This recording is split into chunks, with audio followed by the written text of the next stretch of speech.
So in this video I was testing the Foxeer Wildfire. uh, as I said on my previous video, uh, that I usually fly with the eSheen Pro 58 flashed to Achilles 2.1, and that I was going to record a video with the Foxeer Wildfire, so I did it today. And as you can see here, of course, as I expected, it's a pretty good module. A bit of breakup there, there are some trees in the way, but nothing too much. As you can see, I was flying and the image was pretty clear for what it is for analog. And I'm not sure if you can listen to my dog barking on the background. He's barking continuously. Almost hit the branches there.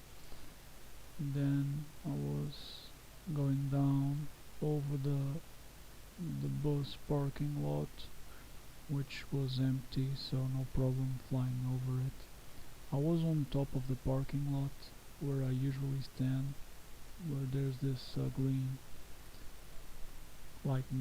field.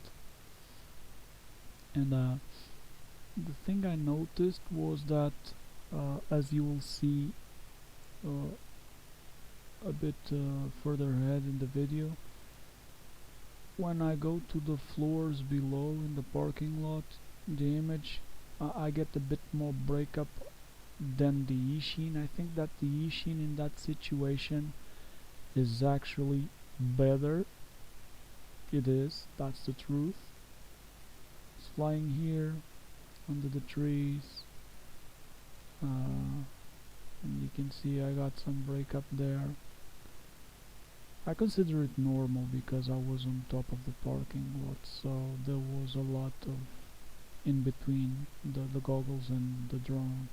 This is the Meteor75 2022, as you can see on screen. And yep, it's going around.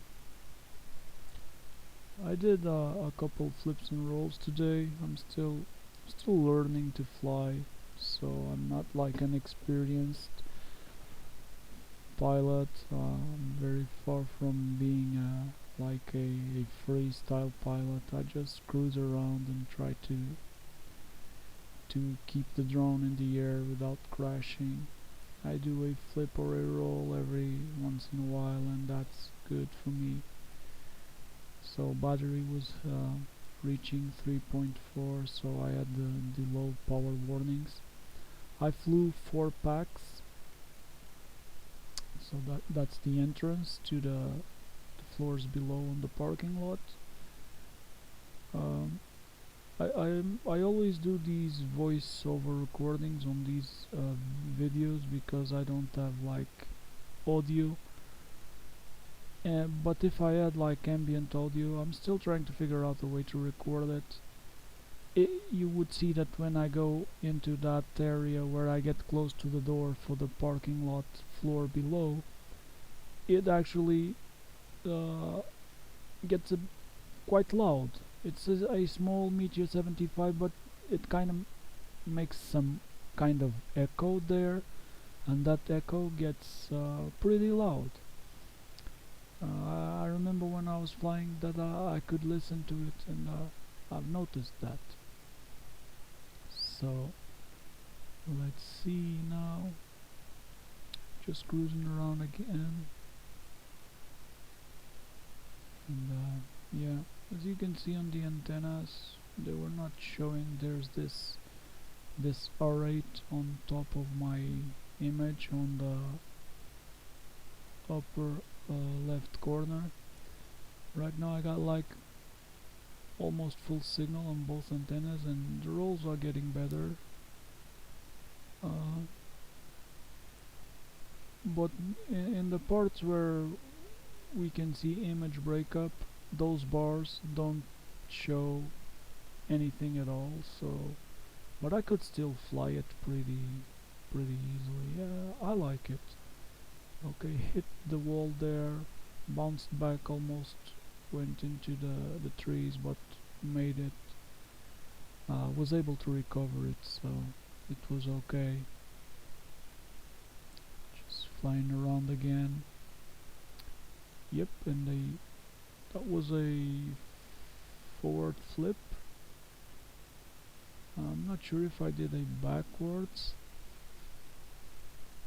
Yeah, as you can see here, the breakup and no bars at all showing in the R8 race band 8. That's from the sheen it shows over my OSD. And there we go, flying behind myself over this Levada, very small Levada which is there. Those Levadas are quite known in Madeira, even the bigger ones in the mountains, but yeah, nothing to do with FPV, so okay. So this battery was still at 3.5 volts. If I push it a bit too hard, it will go down to 3.3, and so I've just checked today that the guys at Betafpv, they have new batteries which are 550 milliamps instead of the 450 that I'm flying right now. They just released some new batteries. I'll probably try and buy a couple of those because they're supposed to be good for these 75 to 80 millimeter drones like the Meteor75, and they're supposed to give like a bit more flight time without increasing too much the weight, so I'm gonna try and buy a couple of those. I usually get around 3.5 minutes, as you can see here, 3:27, 3:29, 30. 3.5 minutes to 4 minutes if I really push it too hard, but I don't like to push them too hard because then they'll be damaged sooner, and they're not easy to get in the place where I am. It's not that they are very expensive, these batteries actually, these 450 Betafpv batteries, 1S for the Meteor. They're not too expensive, but they're hard to get here because whether I gotta order them from Betafpv and they come from the other side of the world and they take a long time to be here, or I gotta buy them from France, and which is Europe, but they usually charge a bit more, so they get a bit more expensive, and due to that they are quite hard to get, so I don't want to push them too hard and damage them. As you see here, as I said, flying inside the floor below of the parking lot, the image I actually think was a lot worse than it is with the Sheen Pro 58. I might be wrong, but honestly I think I'm not. See this here, the Sheen Pro 58 has more penetration. I think I get a clearer image in this kind of situation where I'm flying inside the parking lot while being above. In this case here, I do prefer the Sheen Pro 58 than the Foxeer, but all in all, Foxeer is a pretty good module. I got it along with the goggles. I bought these goggles second hand because everything is way too expensive here, so I got these second hand, and the truth is that even though they are a pair of old HD3s, the Fatsharks, they are pretty good for analog. And the guy who sent them to me, he sent me like for 150 euros, he sent me the goggles in pretty good condition. He sent me the Foxeer Wildfire, which is also in a pretty good condition, and I crashed here as you see. I think I managed to take off, yeah. First time I managed to take off, second time I guess I was stuck on the grass, I had to go and pick it up. Yeah, right now I think I took a while, but as I was saying, he sent me the goggles, a Foxeer Wildfire, and 3 antennas, 1 patch and 2 omnis, all for $150. So only the Foxeer module right now is at around 96-100 euros. I said dollars before, I meant euros. Here in Europe we deal with euros. So he charged me 150 for the whole pack: goggles, Foxeer module and 3 antennas. And only the Foxeer module is at around 100 euros. So it was a pretty good deal. The guy was honest. I really got a good deal with that. I think he just wanted to change for something better, so he was selling this cheap, and I took the opportunity and bought these because I only had the Quantum box goggles. I have 2 pairs of those, the regular ones, the first version one, and then I got the diversity, the Cyclops diversity, with the DVR and 2 antennas and 2 receiver modules, you know. Yeah, 3.3 in this case, time to land. 3.11 was my minimum battery voltage, as you can see. So on that case over there, I pushed that battery a bit too hard. Sometimes I kinda get distracted and I do it. For now they're still okay. I only have 6 of those batteries, 6 450 milliamps 1S Betafpv, 2 that came with the Meteor, and 4 that I've ordered from France, from Studio Sport. I think I'll try to get, as I said, another like 3 or 4 550, the new ones, to see if I get a bit more flight time and a bit.